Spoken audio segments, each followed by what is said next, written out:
Hello friend, myself Sambhu, and I would like to welcome all of you to today's session about Azure Defense Services, and I hope this session will help for them who are really interested to learn about Azure services, different kind of services. And our today agenda is we'll walk through about what is Azure Cloud and what all service Azure is provide and how we can use, how we can decide which service, what purpose we can use it. And if you don't mind, before jump to the actual session, I would like to request all of you, please subscribe my channel so that it will really help to me and it will really help to you also. So I have created one more small PPT for that today's session, and let's jump to that before wasting time. Yeah. So first of all, what is Microsoft Azure Cloud? First, we need to understand that. The Microsoft Azure cloud is a public cloud basically. And in market it is a second largest cloud computing service, and it's a very popular, and it's provide three kind of services basically. One is the infrastructure as a service, and other one is the platform as a service, and other one is the software as a service. What the use of this? So we can use this cloud service, we can build our application, we can manage different kind of resources, we can scale in and up, scale down, and we can deploy our application via internet. These are the facilities provided by Azure Cloud. So before cloud, what we used to do, we used to manage ourselves, our all the infrastructure. We used to manage internet, we used to manage all the hardware, we used to manage all the software. But in the Azure cloud, we no need to bother about all these things. Whatever service I need, I will request the service and I will use it. I will, if I need this or scale in, scale down, that also we can manage it. So that's the benefit for the cloud computing basically. So this is, I created one sample application to make you understand all different component, like which all plays, where we can use it, how real time we can decide which component I can use it. So this is like a workflow kind of thing. So if I go first, this is the I created this one. If you see this one rectangle box, and there I give the is a virtual network, Azure virtual network. So this is one thing like Azure virtual network. What basically what purpose we can use? This is a private network basically. And here also we have we can manage like different kind of subnet, public subnet, private subnet, and we can create our CIDR value accordingly for the IP address. So this is also one big topic, and friends, each and every component I will create separate video so that you will be understand like in deeper knowledge. But today I will just give you overview like how we can use it. So this is the virtual private network. Inside that, our entire application will be deployed. All the services will be deployed, and there will be different kind of subnet like private, public subnet, and different kind of security policy will be applied. So main motto of this like the security purpose. Other person like through the public internet, uh, to protect that through public internet unauthorized access or unknown user. That the purpose this private network, virtual private network basically. Now, if suppose any sample application, if I talking about like if you want to deploy that sample application, then what you need basically. If you design that in such a way that one is the API layer and other one is the app layer. If it is a mobile app you have, then mobile app layers and function. Function is nothing but here a lambda function. I'm talking serverless lambda function, serverless function basically. Now I deployed one. Suppose this is my apps. Suppose web app and APIs. Both the apps I deployed here, app server and API servers. And now this is a same setup of I created one more services. And one more thing here, I created a virtual disk. What this virtual disk basically, what purpose we can use this? Suppose you provision one resource for your app servers, and for that particular app servers, you need some hard disks. In so if you attach the virtual disk, in future, suppose that service got down, or maybe service got terminated due to some reason, or maybe you're not able to access that service, then if you have the virtual disk attached in that particular service, then in future you can able to get your data easily, you can recover your data. Otherwise, if you not attach that virtual disk in that particular service, your API or app server, then you will lose the data basically. So that's the purpose this virtual disk basically. And then we need like whatever the business logic we applied in that our application, based on that we need some database. Either it's a MySQL, Azure support structured database and unstructured database, NoSQL. So if it is a depend on your business requirement, so you can go for structured database and non-structured database like NoSQL or HBase, like a key value kind of thing they are managing for the database. So here I take one database, sample database. It can be MySQL, it can be Postgres, or it can be NoSQL or something different. Which one you need, based on that your requirement, you need to choose this. Okay, friend. So now this is the one thing, and same set of thing I created here. What purpose this one basically? This is like a scale. Suppose your load is increasing, then you need more resources in same setup. So it will be managed by auto scaling. Automatically it will scale in, scale down. So just for giving the example, I created one setup here. And here also same set, whatever we have here, we attach the virtual disk, then API server, app server, and if you have mobile application or whatever you have. Basically, these are the totally app server I am just talking about. Okay. Now in this app server, whatever functional you are doing real time, suppose that functional data you want to process, that real time, if you want to process the data, suppose whatever request is coming, whatever end user is doing that into your application, so that data you want to capture. So Azure have one more features like event hubs. So what this event hub basically, event hub basically we can use this purpose of like real time data streaming process, real time data streaming process. This event hub we can use it. Okay, friend. Then after processing this real-time data, right, that data should be stored somewhere. So either it's a, if real-time data means it can be big data, it can be huge data. So that data Azure provide like ADLS2 storage account. So in that ADLS, this is like a not a normal storage. We have two different storage accounts. One is the storage account for blobs, file, queues, and another one storage account that is the ADLS storage account. Add Azure data lake. Okay. So this storage account basically purpose of big data. Like I said, like huge data. So whatever your application is doing, end user is requesting, whatever that, if you want to audit that in your business purpose, that data you can process through event hubs, real time process, and you can store in that ADLS2, or you can store in that HBase. HBase also is a columnar database, basically key value database, columnar database. In that also you can store. And then how we can process the data after you store that, suppose all the request response, whatever it is coming, that you, if you want to audit, then you store in that ADLS or maybe a big data NoSQL database, either MongoDB or HBase.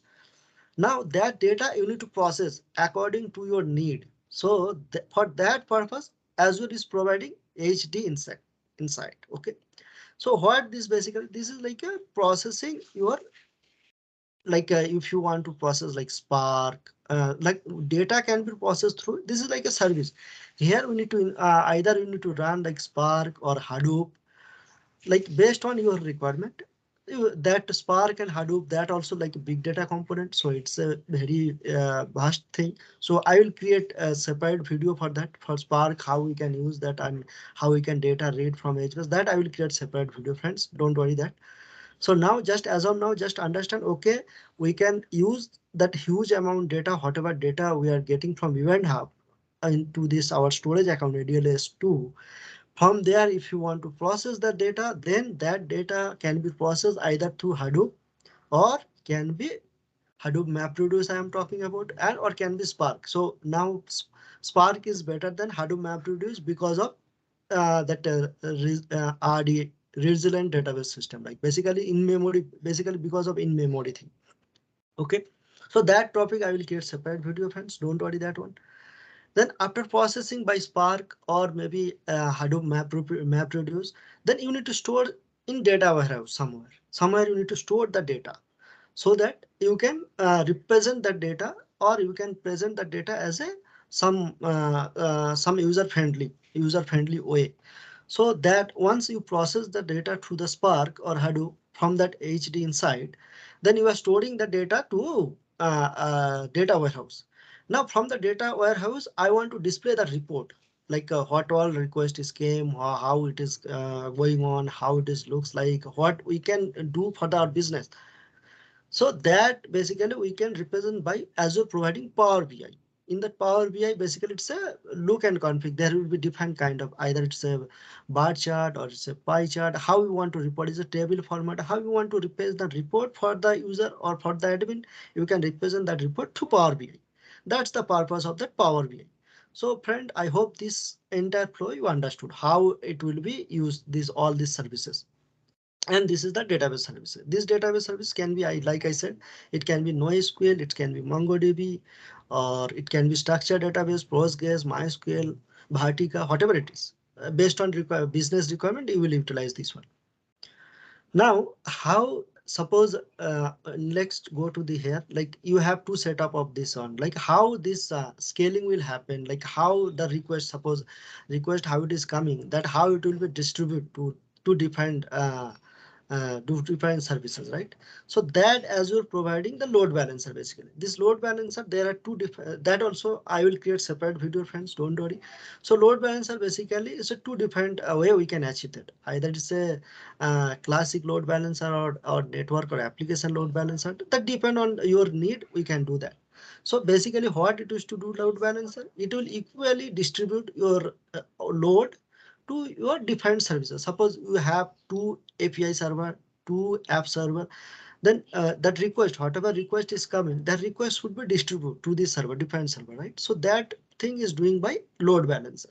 So that the purpose of using this load balancer. I hope this it's clear to you. Now coming to here.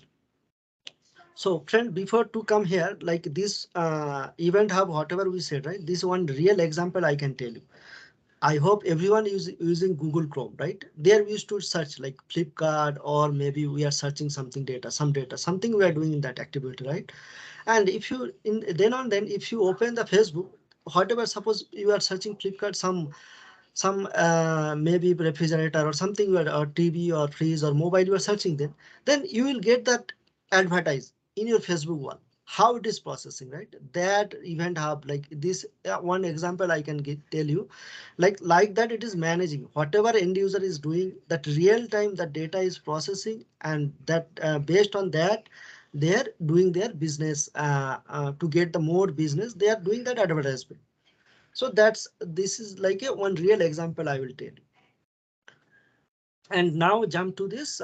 Here I have like a two different storage account, and in middle I have the function. Function, I like I said, is a serverless architecture function. Basically, what does mean the serverless? Serverless means you don't need any server. It's a kind of without server you can run your application, or run your code, or run your business logic what you need. Suppose if I give this here, I taken two storage account, right? Suppose one storage account, some data is modified, and suppose your app server, that data need in some defined format. So as soon as the data is come to your this first storage account, then you need to run some service, some function, so that this data can be modified accordingly. So this the function, suppose it will do some modification upcoming data in this storage account, and it will store maybe in this storage account, or it can be stored in this storage account in different folder, so that your app server or API server can be utilized If that scenario is come, then you can utilize. So that's the purpose of this lambda function. I'm just giving one example, friend. This is not the single example. There are lot of thing lot of purpose we can use this serverless architecture. So I'm just giving one example so that you can understand what the serverless architecture, how we can use that basically. So I hope this also is got clear. Now inside this virtual private network, whatever we have, I hope this all I covered here. Now coming to that outside here, like this is the content delivery network, CDN. Okay, what this one basically CDN? CDN is like suppose based on region, based on different region, I can suppose I want to distribute defined record, defined kind of record. If I give one example, suppose think I have one news channel abcd.com, and that news channel may be in India and it can be in US also. Now that news channel, same news channel, eh, for India, it should deliver some defined content, and for US, it should deliver some defined content. So that how we can manage, right? For defined edge location. So to manage that one, that purpose, we are using this content delivery networks, basically CDN. So that's the whole purpose of this content delivery network. I hope this also clear. This is like one real time example I give you. Also one more thing I can give you example real time. Suppose your application is running, due to some reason that application got down. Maybe some server got down, or maybe due to some reason that application is not running. Now in the front user, end user, how they will see like this application is down, some maybe some error message or something, some problematic, that will be like a huge business impact. So to avoid that one, as soon as like we can create such way that content delivery, so that as soon as the service is down, what we can do, we can bring it up some maintenance page, so that end user will think, okay, now the application under maintenance, so they will not use. Otherwise user will get confused, okay, I will need to use this application or not, or what is going on here. So in that case user will be get impact, and user, if end user is get impact, then your business will be get impact. So for that purpose also we can use this content delivery network. That is also one good example. Now I hope this is done, and now user is came here, end user, and this is DNS. DNS is what it is basically, friend. DNS is a mapping kind of thing. Suppose you written one your suppose your application URL abc.com, suppose, or maybe facebook.com. Then that facebook.com basically, or abc.com basically is mapped to your some IP address. Or maybe suppose you have your web API. When you launch your web API, that time maybe Azure is provide very big name, and that name type or maybe to remember is very difficult. Now you want to map that particular name. How we can map that? Through Azure DNS basically. That through that you can route basically that through DNS. That's the purpose of DNS, friends. So I hope that also it got clear. Friends, don't worry. Whatever component I am talking about, this is not the limited component. There are many component is there, and there are different component is different purposes used. This is like a some basic component I took, some basic example of application.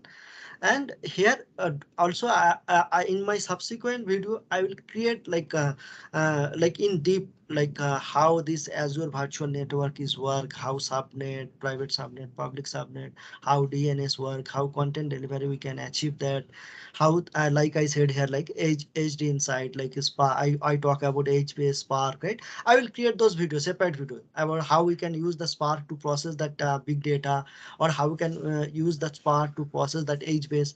Like that I will demonstrate that in separate video. Don't worry that one.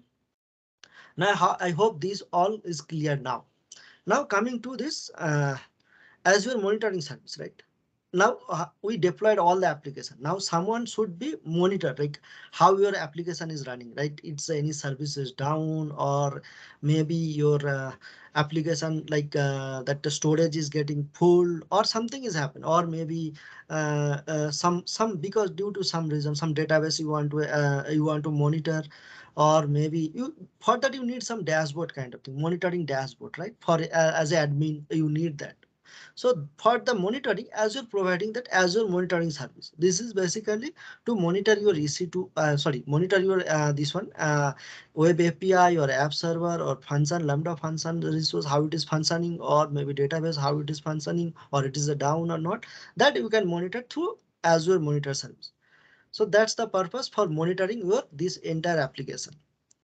Now you are monitoring. Now suppose you want some notification, or you want some push notification, or you want some email if some service is down, or some server, some storage is full.